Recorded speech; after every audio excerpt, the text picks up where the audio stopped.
விக்கிரவாண்டி இடைத்தேர்தலில் போட்டியிடக்கூடிய திமுக நாம் தமிழர் கட்சி வேட்பாளர்களை அறிவித்திருக்கூடிய நிலையில் முக்கிய எதிர்க்கட்சியான அதிமுக மற்றும் பாமகவின் வேட்பாளர்கள் எப்போது அறிவிக்கப்படுவார்கள் என்ற எதிர்பார்ப்பு எழுந்துள்ளது.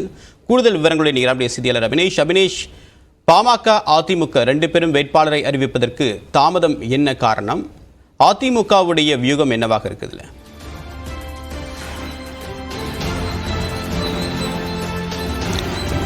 விக்கிரவாண்டி சட்டப்பேரவை தொகுதிக்கான இடைத்தேர்தல் அடுத்த மாதம் 10ஆம் தேதி நடைபெற உள்ள நிலையில் இந்த தேர்தலில் போட்டியிடக்கூடியவருக்கான வேட்புமனு தாக்கல் நேற்றிலிருந்து தொடங்கி இருக்கிறது. வரும் 21ஆம் தேதி வரை வேட்பாளர்கள் தங்களுடைய வேட்புமனுக்களை தாக்கல் செய்யலாம்.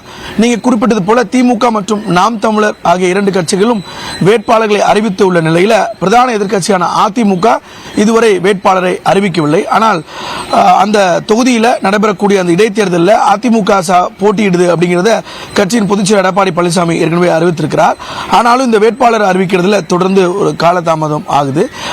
குறிப்பாக நேற்றைய தினம் தான் நீண்ட இடைவெளிக்கு பிறகு, அதாவது தேர்தல் வாக்கு எண்ணிக்கைக்கு பிறகு எடப்பாடி பழனிசாமி சென்னைக்கு வந்திருந்தார். நேற்றைய தினம் விழுப்புரம் மாவட்டத்தை சேர்ந்த முக்கிய நிர்வாகிகளோடு, கட்சியோட முக்கிய நிர்வாகிகளோடு அவருடைய இல்லத்தில் ஆலோசனை நடத்தி இருக்கக்கூடிய நிலையில் வேட்பாளரை தேர்ந்தெடுத்திருப்பதாகவும் இன்று மாலை அல்லது நாளை காலைக்குள் அதிமுகவில் சார்பாக போட்டியிடக்கூடிய வேட்பாளரை அதிகாரப்பூர்வமாக அறிவிக்க இருக்கிறாங்க.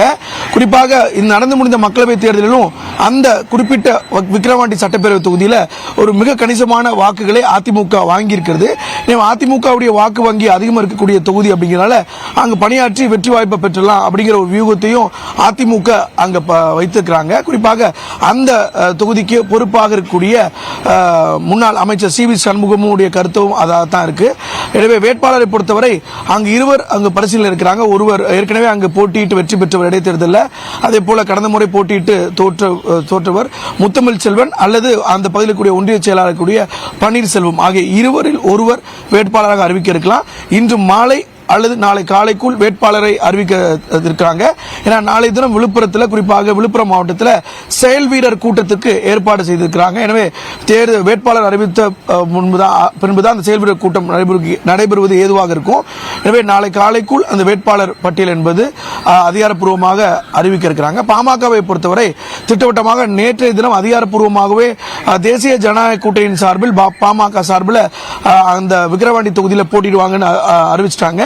வேட்பாளர் தேர்வை பொறுத்தவரை அவர்களும் நேற்று முன்தினமே வேட்பாளரை இறுதி செய்துட்டாங்க. குறிப்பாக இதில் மிக முக்கியமாக பாமகவுடைய நிறுவன தலைவர் அன்புமணி, அதாவது பாமக நிறுவன தலைவர் ராமதாஸ் அவருடைய இல்லத்திலிருந்து ஒரு வேட்பாளர் அங்கு போட்டியிடலாம் அப்படின்னு தெரியுது. குறிப்பாக அதாவது ராமதாஸ் அவருடைய பேரன் இந்த தொகுதியில் வேட்பாளராக நிறுத்தப்படுவதற்கு அதிகமான வாய்ப்பு இருக்கிறது. அவருடைய மகள் வயிற்று பேரனாக இருக்கக்கூடிய முகுந்தன் அங்கு வேட்பாளராக நிறுத்தப்படுவதற்கான வாய்ப்பு அதிகமா இருக்கு. ஏன்னா அந்த தொகுதியில் அவர் 2026 என திட்டமிட்டு ஏற்கனவே பல்வேறு பணிகளை செய்து வரக்கூடிய நிலையில இந்த இடைத்தேர்தலில் அவரே வேட்பாளராக நிறுத்துவதற்கான ஒரு சூழலும் இருக்குது. ஏன்னா பாமகவிற்கான களமாகவும் அது இருக்கக்கூடிய நிலையில அந்த தொகுதியில் ஒரு 4 முனை போட்டி நிலவுவதற்கான வாய்ப்பு இருக்கிறது. திமுக, அதிமுக, பாமக மற்றும் நாம் தமிழர் ஆகிய 4 கட்சிகள் அங்கு நேரடியாக போட்டியிடக்கூடிய சூழல் இருக்கிறது.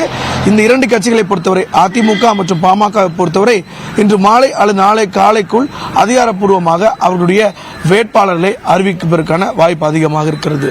தேவப்பிரி, உங்களுடைய விரிவான தகவலுக்கு நன்றி அபினேஷ்.